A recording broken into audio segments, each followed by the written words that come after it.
ఓం శ్రీ సాయిరామ్. శ్రీమద్ భగవద్గీత 15వ అధ్యాయం గురించి ఈరోజున తెలుసుకోబోతున్న ప్రారంభం గురించి. సాయిరామ్. అద పంచదశోధ్యాయ.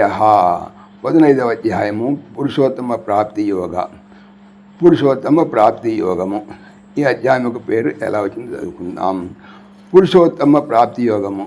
పురుషోత్తముడు అనగా పరమాత్మ, ఉపాధి అనగా క్షేత్రము, అభిమానకు క్షర పురుషుని కంటే జీవుడు మనసు యొక్క అభిమానం అన్నమాట అనేటువంటి అక్షర పురుషుని కంటే వేరే వారి ఇరువురి కంటేనూ ఉత్తముడై పరుగుట వలన పరమాత్మకు పురుషోత్తముడు అని పేరు వచ్చినది. అట్టి పురుషోత్తముడకు పరమాత్మ యొక్క స్వరూపం ఏంటి, వారు ఎటువంటి వారు, వారిని పొందడానికి మార్గం ఏంటి, అట్లా వారిని పొందడం వల్ల కలిగే ఫలితం ఏంటి మొదలైనటువంటి విషయాలన్నీ తెలుపబడినటువంటి అధ్యాయం అవటం వలన దీనికి పురుషోత్తమ ప్రాప్తి యోగము అని పేరు వచ్చినది. అయితే ఈ అధ్యాయంలో మనం ఏం తెలుసుకోబోతున్న ప్రధాన విషయాలు ఏమంటే సంసార పురుష వర్ణనము, భగవత్ ప్రాప్తికి ఉపాయము, జీవాత్మను గురించినటువంటి విచారణ, సర్వత్రా భగవంతుని యొక్క అస్తిత్వమును తెలుపుట, భగవత్ ప్రభావమును వర్ణించుట, చరాచర పురుషులను కూర్చున్నట్టు పురుషోత్తమును కూర్చున్నట్టు వివరణ. అయితే పూర్వాధ్యాయంతో ఈ అధ్యాయానికి ఉన్నటువంటి సంబంధం ఏంటి?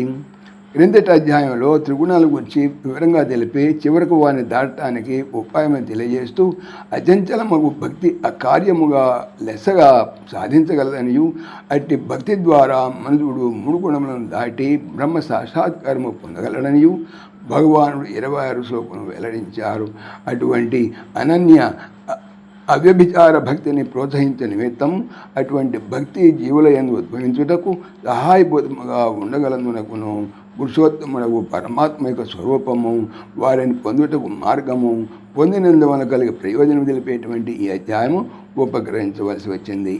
మరి భగవద్భక్తి అభివృద్ధి పొందడానికి గాను విషయ విరక్తి అత్యవసరం. కాబట్టి అటువంటి విరాగమును బోధించే నిమిత్తము మొట్టమొదట ఈ దృశ్యరూప సంసారము ఒక అశ్వత్థ వృక్షమును పోల్చి దానిని అసంగమనేటువంటి కట్ము చేత ఛేదించి వేసేలాగా తెలిపారు.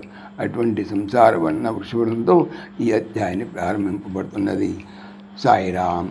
రేపు చేసేవాళ్ళు మొదటి శ్లోకం గురించి తెలుసుకుందాం. సాయిరామ్.